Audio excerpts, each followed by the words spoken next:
விவசாய ரொம்ப காத்தடிக்குது. வாய்ஸ் கேட்குதா என்னன்னு தெரியல. நம்ம என்னதான் வீடியோ போட்டாலும் ரீச் தெரியும். இருந்தாலும் எங்களோட முயற்சியை நாங்கள் கைவிடாமல் வீடியோ போட்டுக்கிட்டு தான் இருக்கோம். அதே போல் நீங்கள் எந்த ஊர் என்ன அப்படின்னு சொல்லி கேட்டுக்கிட்டே இருந்தீங்க ஒரு சிலர். ஸோ நாங்கள் தருமபுரி மாவட்டம் தாங்க. அதே போல் வீடியோவில் இந்த மலை தெரியுது, ரொம்ப அழகாக இருக்குது அப்படின்னு சொன்னீங்க. மலை பக்கத்தில் இருக்கீங்களான்னு கேட்டீங்க. நாங்கள் மலை பக்கத்துலலாம் இல்லைங்க. வீடியோ எடுக்கும்போது இந்த மலை தெரியும். அந்த மலை இருக்கிற ஊர் பேர் வந்து பாப்பாரப்பட்டிங்க. அதனால தான் நிறைய பேர் கேட்டுக்கிட்டே இருந்தீங்க. சொல்லிட்டேன், நாங்கள் தருமபுரி தாங்க.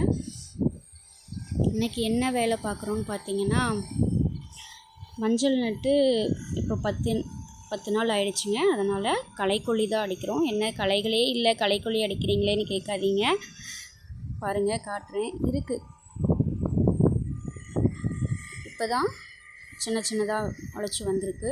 ஸோ இப்போ அடித்தா தான் கரெக்டாக இருக்கும். இல்லைன்னா மஞ்சள் வெளியில் முளை விட்டு வந்ததுக்கப்புறம் அடித்தோம்னா தீஞ்சிடும், மஞ்சள் செத்து போயிடும். ஸோ அதனால் நாங்கள் இன்றைக்கி தாங்க அடிச்சுருக்கோம் களைக்கொல்லி. இந்த வீடியோ உங்களுக்கு பிடிச்சிருந்தா லைக் பண்ணுங்கள், ஷேர் பண்ணுங்கள், சப்ஸ்கிரைப் பண்ணுங்கள். இனி எந்த மாதிரி வீடியோஸ்லாம் போடலாம் அப்படின்னு சொல்லி கமெண்டில் சொல்லுங்கள். சரி, ஓகே, பாய் ஃப்ரெண்ட்ஸ்.